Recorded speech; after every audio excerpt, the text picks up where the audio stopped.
Olá, bom dia amigos e amigas aqui do canal Dica de hoje.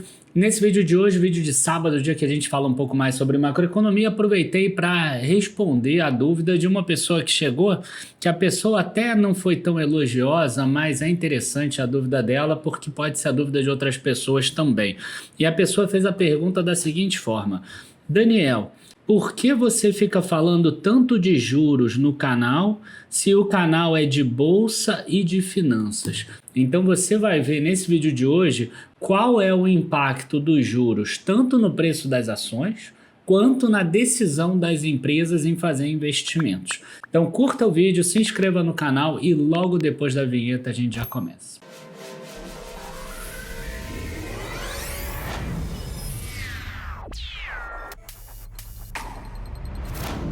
Bom, pessoal, primeiro eu queria dizer que eu agradeço muito esse tipo de feedback, porque aí eu consigo direcionar o que as pessoas querem saber, tá? Isso é muito importante pra gente, porque eu parto do princípio que eu já faço vídeo há 5 anos e que todo mundo me assiste há 5 anos.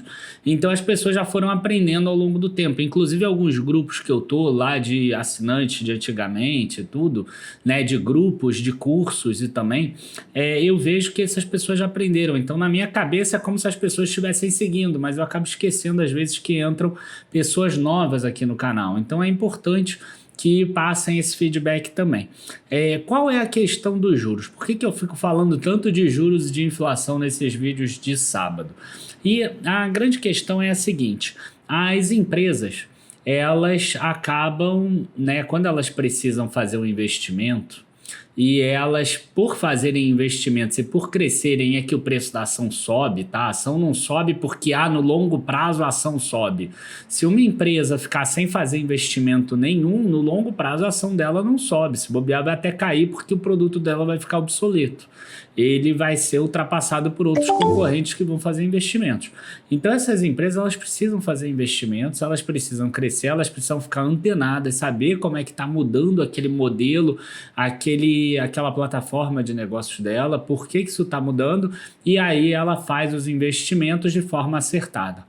Esses investimentos, eles podem ser orgânicos, ou seja, a empresa pega dinheiro, faz o investimento, leva aquele tempo de maturação do projeto e aí ela começa a ganhar dinheiro, ou esses investimentos podem ser inorgânicos, que é via aquisição de uma outra empresa.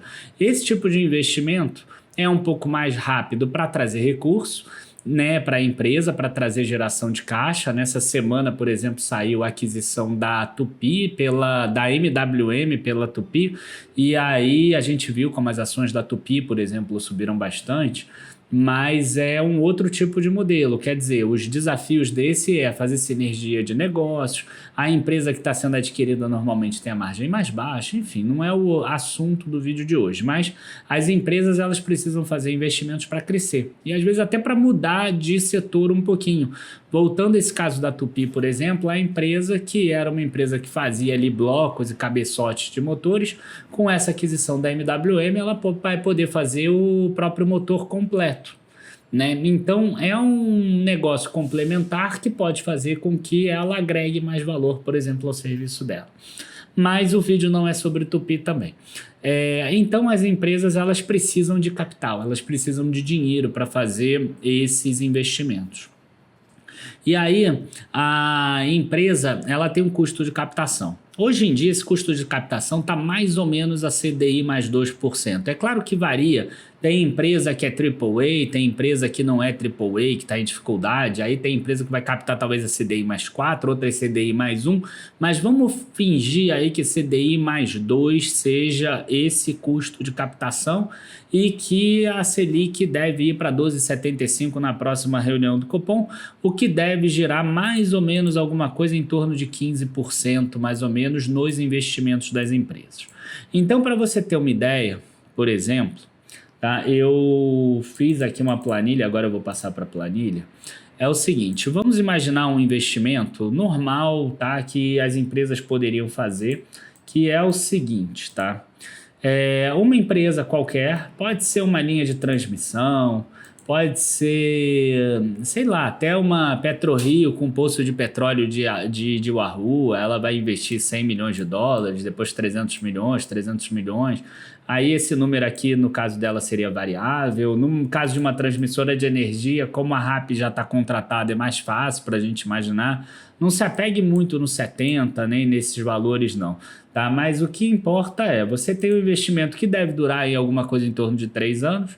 Nesse caso aqui a gente botou 700 milhões no total dessa forma. O início normalmente é mais burocrático, então você não precisa ter tanto desembolso de capital. Depois que o projeto está aprovado, passou em instâncias, né, assembleia e etc., passou toda a parte de legalização, vamos dizer assim, aí você tem o desembolso de capital mais forte. Então, nesse exemplo aqui, menos 100, menos 300 e menos 300. Então, quer dizer, é um investimento que, se você parar para pensar, ele faz todo sentido em relação ao que as empresas estavam fazendo. Quer dizer, investe 700 e depois, por ano, recebe 70, certo? E aí, esse 70 vai crescendo mais ou menos de acordo com a inflação, e a inflação eu imaginei aqui alguma coisa em torno de 5% ao ano. O que leva a pessoa a imaginar? A pessoa imagina assim, se captar CDI mais 2, dá uns 15% ao ano, já imaginando que a Selic vai subir. 15 menos 5 dá 10. A pessoa fala assim, bom, dá mais ou menos a mesma coisa. Na hora que você coloca isso no papel, tá, você vai ver que não é exatamente a mesma coisa. Você tem um número aqui negativo. Tá, esse aqui é o VPL, é o valor presente líquido. Você tem uma fórmula aqui no Excel para fazer esse cálculo. E isso aqui é um modelo muito simples, né? Porque normalmente o que vai acontecer? Aqui no ano 10 talvez vai precisar de algum investimento de manutenção. Aqui no 15 talvez vai precisar de uma parada programada. Às vezes você tem alguns investimentos que vai ter um fluxo negativo no meio do caminho. Tá? E aí a taxa de retorno começa a ser uma parábola, começa a ter vários pontos. Então eu estou fazendo aqui um investimento mais simples só para explicar para vocês. Então a taxa de retorno aqui desse investimento é uma taxa de retorno ruim, que ela não traz retorno para o acionista, que é o 13,15%. Isso aqui é muito a base daquele EVA, que algumas pessoas gostam de usar, eu não uso tanto não, tá? Que é o Economic Value Added, né? Que é o valor adicionado econômico aqui. Agora, vamos imaginar que a taxa de juros do Brasil caia para 7% ao ano, CDI mais 2 dá 9%, por exemplo. Esse mesmo investimento agora, ele passa a ser muito lucrativo. Ó, ele era um investimento que traria um retorno negativo de 80 milhões, agora é de 335 milhões. Então, o que acontece? Quando você tem uma taxa de juros que sobe, igual essa primeira que a gente colocou aqui, o que as empresas fazem? Elas param de investir. E o que significa parar de investir? Parar de investir significa adquirir menos material, significa contratar menos pessoas, significa crescer menos a empresa e, em última instância, significa até pagar menos impostos, gerar menos imposto. Né? Que se a empresa crescer e ela gerar mais resultado, ela gera mais imposto e ajuda, inclusive, o país. Então, esse é um ciclo que traz o juro alto, ele traz esse ciclo negativo para as empresas. Tá? Então, as empresas acabam investindo menos, a tendência é que elas tenham crescimentos menores que acabam impactando no crescimento do PIB da economia também. Então, ano passado, a gente teve impacto daquele Selic de 2%. O que aconteceu com o Brasil? O PIB cresceu 4,6%. Nesse ano, a gente já vai ter impacto de Selic 10%, 11%. O que vai acontecer com o PIB? O PIB vai crescer 0,5%, 0,4%, por exemplo, porque aí as empresas fazem menos investimentos. É claro que essa conta ela não é uma conta tão simples assim, porque às vezes a empresa, vamos imaginar, uma linha de transmissão, ela pegou o investimento ano passado, CDI mais 2, ela fez a conta lá, o CDI estava 4%, e o mais 2 era 6%, por exemplo. Maravilhoso, né? Uma captação de 6% ao ano, quer dizer, ia dar 841 aqui, né? Um valor absurdamente grande. Só que o que aconteceu? Ela pegou aqui 700 milhões achando que era isso que ela ia precisar, 6% ao ano, e de repente, quer dizer, só para vocês terem uma ideia, tá? 700 vezes 6%, vai dar 42 milhões nesse caso de juros. Tá? E aí, de repente, a taxa de juro pula de 4% para 12,75%, por exemplo. Então agora é 700 vezes 15%, igual a 105 milhões. Então olha só, né? Esse valor aqui de 70 que a empresa estaria recebendo, se ela tiver que pagar 63 a mais de juros, sobra 7 só. Né? Não é 7 exatamente, porque sobre os 63 de juros vai ter impacto no imposto de renda. Então vai sobrar uns 20 e pouco, mas é um impacto muito forte. Tá? Então qual é a grande questão aqui? Na hora que aumenta os juros, os investimentos reduzem. Mas aquela linha de transmissão que já passou por esse ano 1, o cara vai fazer um investimento no ano 2 e no ano 3, mesmo sabendo que o valor presente líquido nesse momento é negativo. Porque não tem o que fazer. O que ele pode tentar fazer é talvez alongar isso. Quer dizer, fazer em vez de menos 100, menos 300 e menos 300, fazer menos 100, menos 200, menos 200 e menos 200. Que aí ele pega essa dívida aos poucos e aí talvez ele consiga aqui no final já captar uma dívida que já vai pegar o CDI embaixo. Né? Então eles podem fazer isso, mas o que já começou acaba que precisa continuar os investimentos da própria empresa. Então por isso que não é imediato. Aumentou o juro e o investimento não caiu, porque não é imediato. Mas com certeza os próximos leilões vão estar mais vazios, vão precisar de descontos maiores, deságios maiores, ganhos maiores, taxas de retorno maiores com essa alta de juros. Aí a pessoa vai falar assim, mas Daniel, você ainda não respondeu a pergunta, por que isso impacta nas ações? Né? Porque esse é um impacto indireto. A empresa faz menos investimento, acaba que ela cresce menos, logo impacta o valor no longo prazo. Só que a pessoa quer saber assim, o que impacta hoje na ação. E aí eu fiz isso também. E aí eu dividi em 3 tipos de empresas, tá? E essas empresas são existentes realmente na bolsa, tá? Eu peguei os dados, peguei muito rápido os dados, tá? Então não levem isso em consideração como preço-alvo, qualquer coisa do gênero. Essa primeira empresa madura aqui, eu peguei a Taesa, tá? E não levem isso, não leve esse preço-alvo aqui como preço-alvo, tá? Porque eu tô pegando aqui taxas livres de risco e taxa de risco similares em todas as 3 que eu vou pegar. Então tomem cuidado com isso. Tá? Eu estou pegando de forma proposital a mesma taxa livre de risco, a taxa de risco. A gente sabe que na hora que você faz a precificação, você tem empresas que são mais consistentes, mais consolidadas, que o mercado já trabalha ela com taxas menores. Então a Taesa hoje, tá? Se a gente levasse essas premissas aqui, tá? A taxa livre de risco de 11,75 mais taxa de risco de 6, você estaria descontando ela 17,75% ao ano. Quer dizer, se você descontar ela 17,75% ao ano, o preço-alvo dela é 32,83. Se ela tiver 32,83 é um baita negócio, né? Tanto que ela não vai estar, porque, cara, você ganhar 17,75% numa empresa que é praticamente uma renda fixa, que ela cresce de acordo com a inflação, é maravilhoso. Isso é uma empresa madura. Tá? Mas lembra que o objetivo do vídeo não é ver o preço-alvo da empresa, é ver o impacto dos juros. Então, vamos fazer o seguinte aqui, eu vou fazer isso em todas as empresas, tá? Eu não acho que a taxa livre de risco do Brasil seja 11,75 que é a Selic hoje. A Selic hoje é uma Selic que está tentando frear a inflação. Tá? Eu acredito que essa taxa livre de risco do Brasil deve estar mais próximo, por exemplo, de 7,75, que seria uma redução de 4 pontos percentuais. Essa discussão da taxa livre de risco, você nunca vai chegar à conclusão. Inclusive, eu, particularmente no meu curso, eu não uso Selic. Tá? Uma pessoa, se ela usar aqui 7,75, por exemplo, o preço já vai para 45,73, que já é muito próximo do atual.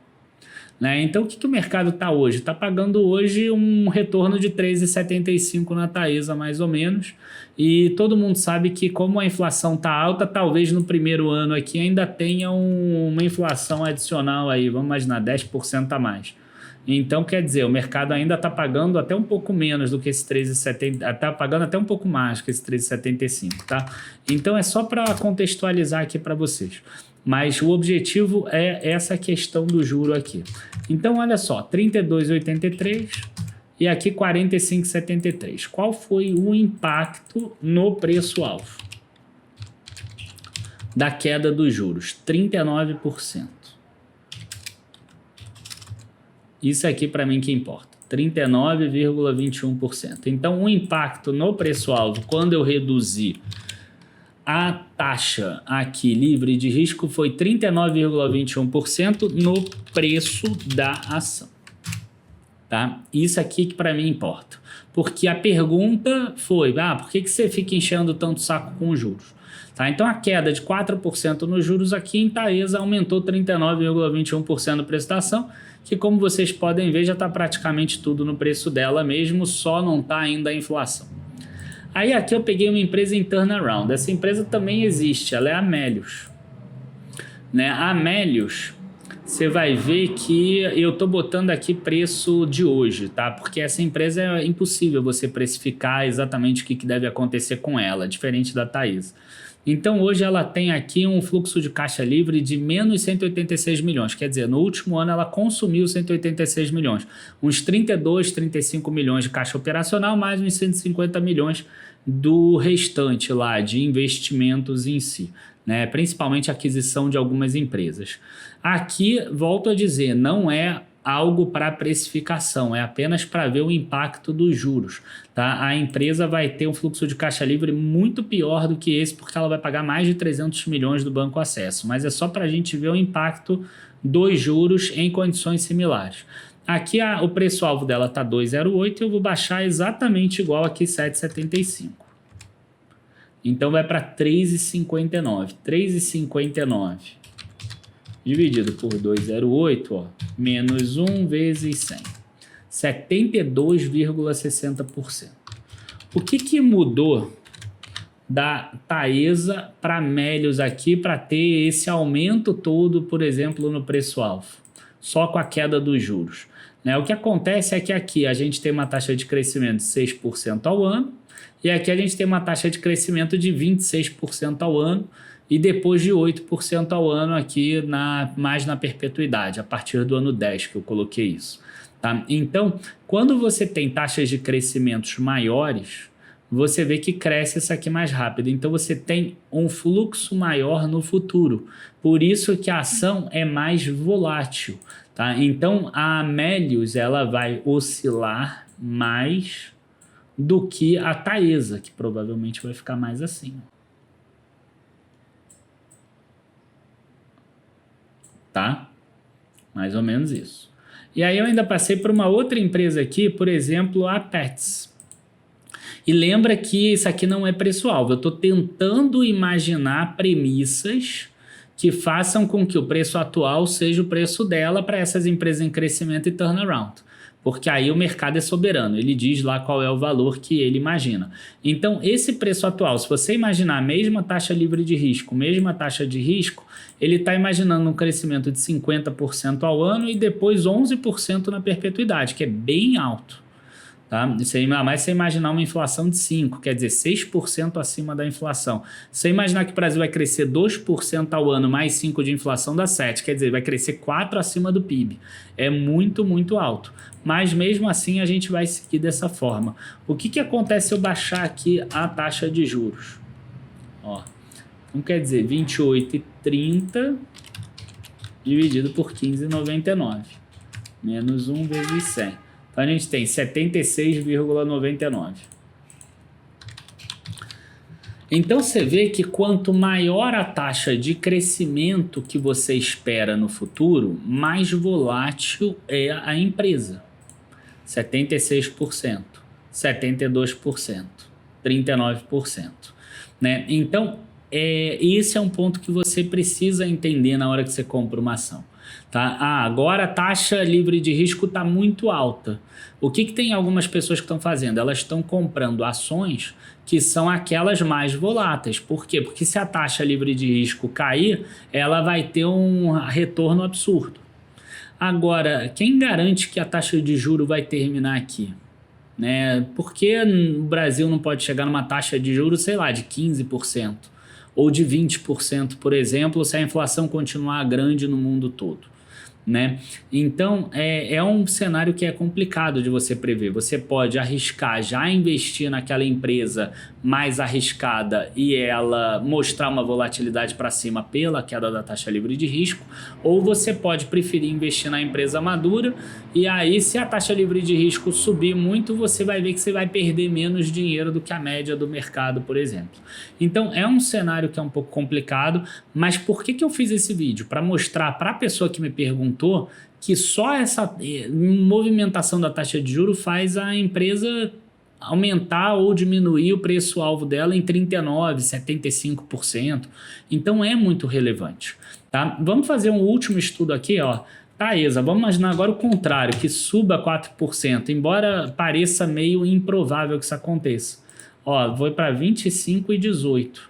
Né? O anterior a 11,75 era 32,83. Então, ela poderia, nesse estudo aqui,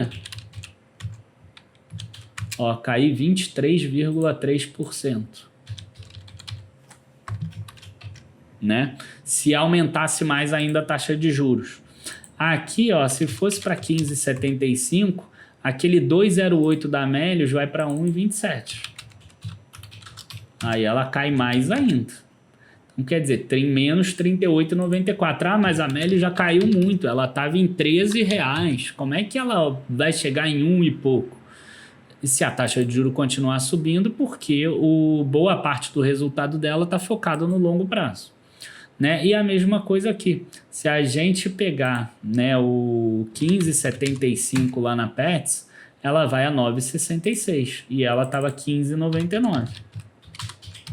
Então, ó como é que a queda é forte, ó, 39,58. Né? Elas acabam sendo mais voláteis com a alta dos juros, ó, menos 39, menos 38 e menos 23. Por outro lado, você vê que todas elas têm um retorno positivo maior do que a queda negativa. Ou seja, todas elas mostram a assimetria que faz você ganhar dinheiro na bolsa. Tá? Então, não tem como você querer adivinhar se a bolsa daqui a 2 ou 3 anos vai para 15,75 ou vai para 7,75 essa taxa livre de risco. O que você pode fazer nesse momento é conhecer o risco das empresas que você está investindo, analisar elas bem e você fazer uma boa escolha das ações, ir comprando aos poucos, como sempre. Lembrando que queda de taxa livre de risco provavelmente vai ser muito positivo para essas empresas de crescimento mais longo. E altas da taxa de juros vai trazer um menor impacto para empresas mais maduras, como Taesa, bancos, né, o Banrisul, uma empresa elétrica, por exemplo, mais consolidada, ou coisas do gênero. Bom, gente, aqui eu encerro esse vídeo de hoje. Espero que vocês tenham gostado.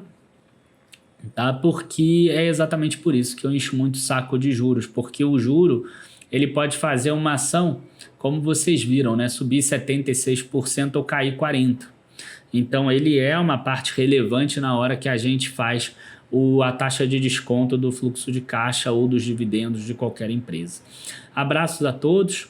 Ah, sim, eu tenho que lembrar vocês o seguinte, que amanhã, no dia 24 de abril, começa o nosso workshop. Nosso workshop, o Poder das Opções. E as opções é bacana, né? É legal porque você pode ganhar em qualquer cenário, ou se você não estiver preocupado em ganhar em nenhum cenário, se só estiver preocupado em gerar renda, você pode também.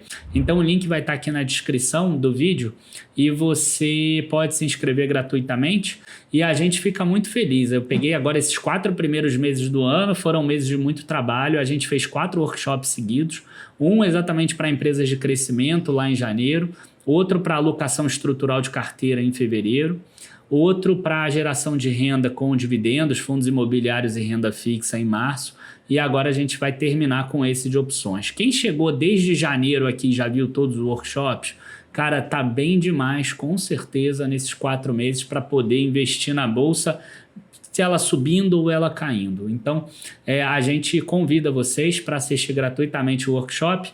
Dia 24, domingo, e dia 25, aulas gravadas. Dia 26 e 27, ao vivo. Eu vou estar junto com o Marcelo Meurer, link aqui na descrição. Abraços, bons investimentos para vocês e até a próxima. Tchau, tchau, pessoal.